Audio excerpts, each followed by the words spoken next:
সুনামগঞ্জের মাঝে সবচেয়ে উঁচা জায়গা, যেখানে উঠতে হইলে আপনি দৌড়িয়ে উঠা লাগবে, তার লাগে আমিও দৌড়িয়ে উঠছি। আর জায়গাটারে আমরা কই বাংলা। আর এখান থেকে আপনি দেখতে পারবা একেবারে ইন্ডিয়ার বর্ডারের যে টিলাটালা আছে এটা দেখা যায়। আর জায়গাটা কই পড়ছে আর কেমনে যাওয়া এটা আমি অবশ্যই ভিডিওর মাঝে কইমু, ফুল ভিডিও ওয়াচ। আসসালামু আলাইকুম রহমতুল্লাহি ওয়া বারাকাতুহু। আশা করি আছেন আপনারা সকল ভালো। জানি আমি অনেক খেলাবাড়ি আমার কমলগঞ্জ থানা। Welcome back to my another new vlog. আর আজকের ব্লগ হইলো আমরা ঐতিহ্যবাহী মিরতিঙ্গা। আর মিরতিঙ্গাত আমরা লইয়া যাইলাম কি ঠান্ডা, তারপরে রুচি জালমুড়ি। তো তারা করে খাইতো, তার লাগে আমি কইতে আর আবদার যেহেতু করছো না তার লাগি তার আবদারটা আমি রাখি। আজকে আমরা যাইমো এই জায়গায়, আমরা কই বাংলা। আর বাংলার লোকেশন আগে আপনারা দিলে, লোকেশনটা হইলো মুন্সিবাজার টু ভৈরব বাজার রাস্তা আছে। তো ভৈরব বাজার যাওয়ার আগে, মিরতিঙ্গাও যাওয়ার আগে একটা পাইবা স্টিলের ফুল। আর ফুলের সামান্য একটু উপরে উঠলে পাইবা এটা আতর বামে দিয়ে একটা রাস্তা। আর ও রাস্তা সেম, ও রাস্তাটা আপনি সামান্য টুকলিয়ে পাইলিবা আমরা ঐতিহ্যবাহী বাংলা। আর বাংলার ইতিহাস আপনার সামনে অবশ্যই তুলিয়া ধরার চেষ্টা করবো ইনশাল্লাহ, যতটুকু জানা আছে ততটুকু। তবে এই রাস্তাটা কিন্তু খুব সাবধানে সহিত যাইবা, কারণ প্রচুর রিক্সি রাস্তা। এখানেও ইট, তারপরে বিভিন্ন খাটা গোছা আছে, সেফলি সবে যাইবা বাইক লইয়া, বিশেষ করে যারা বাইক লইয়া যাইবা। তো ফাইনালি আমরা হচ্ছে বাংলা। আর বাংলার কিন্তু বাঁকা ইতিহাস আছে। তো আমি আমার আব্বার কাছে একটা ছোটোমোটো একটা ইতিহাস জানি। আর যে ইতিহাসটা আসলে সত্য বা মিথ্যা এতটুকু আমি জানি না। তবে আমি ছোটবেলা আমার আব্বার কাছে একটা গোপন ছিলাম, অতটুকু আপনার সামনে তুলিয়া ধরলাম। ও তো উঁচা জায়গা দেখতে পারতাম, ও উঁচা জায়গা থাকতো 1 ঘন্টা। আর ও ঘন্টার মাধ্যমে যে বাগানোর যে দিন মজুর বাই হলে কাম করতা তা এটা জানানি হইতো। আর আরেকটাও আমার আব্বা বলছে যে তারা যে সেহরি খাইতা, আগে তো এলাহান টাইম টেবিল বা মসজিদে ইলাহান মাইক টাইক আসেল না, তো তারা ওটার মাধ্যমে সেহরি শেষ সময় জানানি হইতো।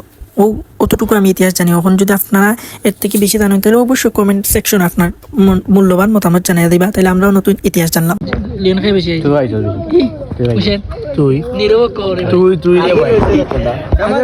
আমি খাইছেই না, আমার কাছে নাই, আমি খাইছি। তারা ফিনিশিং দিলে ভিডিও এ তো নিজের গুণগানেই হইব। তোর বেড়া তোর ভিডিও তোর পেজ তুই কইবি নি তুই খাইছস। দৌড় বাবু 20 টাকা দিয়া 40 টাকা উদ্ধার। বেশি খাইব আর খেয়ে কম খাইব এটা আমার দর্শক হলে ভালো জানেন। আশা করি কমেন্ট করে জানাইবা খেয়ে বেশি খাইছে আর খেয়ে কম খাইছে। তো আজকে যেহেতু ফ্রাইডে, মোটামুটি সবও বাড়াইছেন মানুষ চক্কর। তো আমরা বাড়াইছি যে জায়গাটা হিসাবে তেমন আমরা যাওয়া হয় না, কিন্তু এখানেও গিয়া ভাই আমরা পুরা তাসকে হাইলি, সেখানে দেখি প্রচুর মানুষ। তো ভাই হল বাক্কা দূর দূর থেকে আইসেন।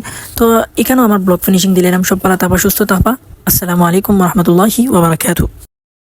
ও যে দেখি আর উফরে দিয়ে আসমান আর চারিদিকের পরিবেশ দেখে আপনার মন হাজার খারাপ থাকলেও এই পরিবেশ দেখে আপনার মন ভালো হইতে পারত। তো এটা কই পড়ছে আর কই না, এটা আপনার অবশ্যই ভিডিওত কইমু। আসসালামু আলাইকুম রহমতুল্লাহি ওয়া বারাকাতুহু। আশা করি আছেন আপনারা সকল ভালো। জানি আমি অনেক কালা, বাড়ি আমার কমলগঞ্জ থানা। Welcome back to my another new vlog. আর আজকের ব্লগ হইল আপনার ঐতিহ্যবাহী ছয়শ্রী দিঘি। আর ছয়শ্রী দিঘি যারা চিন্তা আশপাশের তারা তো চিন্তা, আর যারা চিন্তা না তারা উদ্দেশ্যের লোকেশন আমি কইয়া রাখি। আপনি মুন্সিবাজার টু মৌলভীবাজার রোডে যাইবা, মৌলভীবাজার রোডে যাওয়ার পথে পাইবা বাবুরবাজার। আর বাবুরবাজার থেকে আতর বাম দিকে হামাইলেই ফাইলিবা আমরা ঐতিহ্যবাহী মিনি কক্সবাজার, যেটা আমরা আসলে ছয়শ্রী হই না, আমরা এটা বুঝি আমরা মিনি কক্সবাজার।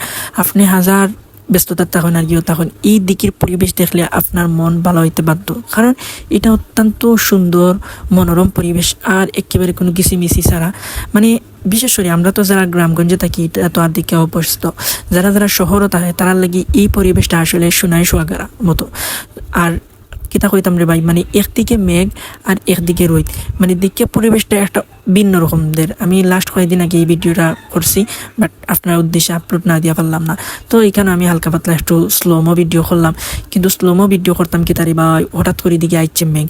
তো মেঘে তরি করি না করিয়া চটপট করিয়া আমরা সাইকেল লইয়া এক গরু হামাইলাম, বাট হালকা পাতলা বিজি গেছি। আর লগে তো দেখতে পারটা আমার পার্টনার মাজহারুল ইসলাম মুর্শিদ সাহেব আসুন। তো এখানেও আমার শর্টকাট ব্লগ শেষ। সব বেলা তো আবার সুস্থ থাকবা। আসসালামু আলাইকুম রহমতুল্লাহি ওয়া বারাকাতুহু।